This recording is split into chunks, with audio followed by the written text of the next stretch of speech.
بر صغیر پاک و ہند کے مسلمانوں کا اور خاص طور پر علماء کا دینی سلسلہ اس کے بڑے بڑے پیش رو کون سے گزرے؟ اول درجے میں حضرت سیدنا امام ربانی مجدد الثانی رحمۃ اللہ علیہ سرہند کے مشہور بزرگ۔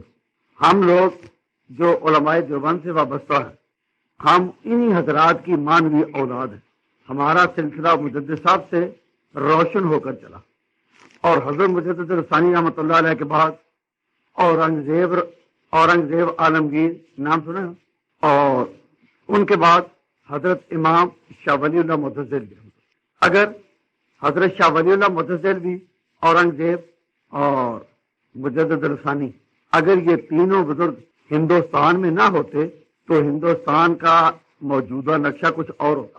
لیکن ہمارا اسلام، حضور والا اسلام، صحابہ والا اسلام، اہل سنت والجماعت کا جو ہم تک چلا آیا، اس میں ان تین ہستیوں کا بڑا دخل ہے۔ تو ان تینوں کے وارث ہم لوگ ہیں۔ مجدد الثانی رحمۃ اللہ علیہ، آگے اورنگزیب رحمۃ اللہ علیہ، آگے شاہ ولی اللہ متزل رحمۃ اللہ علیہ۔ یہ تینوں نام تو یاد رہیں گے نا، اور اگر تینوں نہ رہے تو ایک شاہ ولی اللہ، علم کا مرکز ولی اللہ محدث دہلوی، اس کے بیٹے چار علم ہند کے تھے تاجدار۔ شاہ ولی اللہ متزل رحمۃ اللہ علیہ کے بیٹے امام عبدالعزیز، شاہ عبدالعزیز، شاہ عبد القادر، شاہ رفیع الدین اور شاہ عبد الغنی، یہ چار ان کے بیٹے چاروں محدث تھے۔ اور حضرت شاہ ولی اللہ کے پوتے حضرت شاہ اسماعیل شہید، اور شاہ عبدالعزیز کے نواسے حضرت شاہ محمد اسحاق، جن کا نام ہم سب کی حدیث کی سندوں میں آتا ہے۔ اپنی حدیث کی سندوں میں شاہ محمد اسحاق کا نام آتا ہے یا نہیں آتا ہے؟ تو یہ شاہ محمد اسحاق صاحب کون تھے؟ پھر ذرا غور کیجئے۔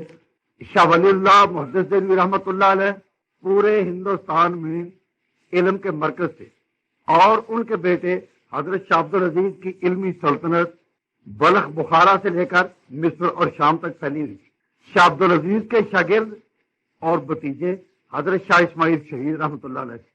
ان کے خلیفہ حضرت سید احمد شہید تھے، اور حضرت شاہ عبدالعزیز کے نواسے حضرت شاہ محمد اسحاق رحمہ اللہ، یہ مسند حدیث پر ان بزرگوں کے وارث تھے۔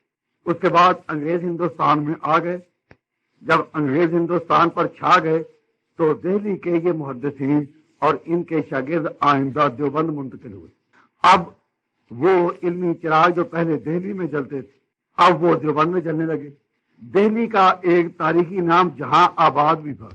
اے جہاں آباد اے اسلام کے دارالعلوم، یہ دہلی کو مخاطب کر کسی شاعر نے کہا تھا، اے جہاں آباد اے اسلام کے دارالعلوم۔ تو اب ان کے لوگ منتقل ہوئے دیوبند میں۔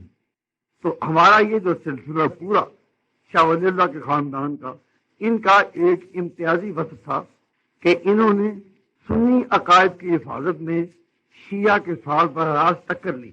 شاہ ولی اللہ متزل رحمۃ اللہ علیہ نے کتاب ازالت الخفاء عن خلافت الخلفاء لکھی، قرۃ العینین لکھی۔ شاہ عبدالعزیز صاحب نے تحفہ اثنا عشریہ جیسی تاریخی عظیم اور ضخیم کتاب لکھی۔ اس کو شیعہ کبھی برداشت کر سکتے تھے؟ نہیں۔ اس کی خبریں ایران میں پہنچی، شیعہ علاقوں میں پہنچی، تو انہوں نے یہ کوشش کی کہ کسی طرح سنی مسلمانوں کو ہندوستان میں دو ٹکڑے کیا جائے۔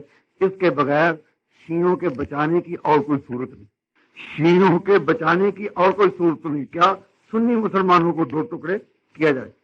اصل میں یہ لوگ تحفہ اثنا عشریہ اور ازالت الخفاء کا بدلہ لینا چاہتے تھے کہ یہ بڑے بڑے محدثین یہ سارے شیعہ کے پیچھے پڑے ہوئے ہیں اور سنی مذہب کی حفاظت پر اپنی محنت کا پیڑا دے رہے ہیں، تو سنی مسلمانوں کو دو ٹکڑے کیا جائے۔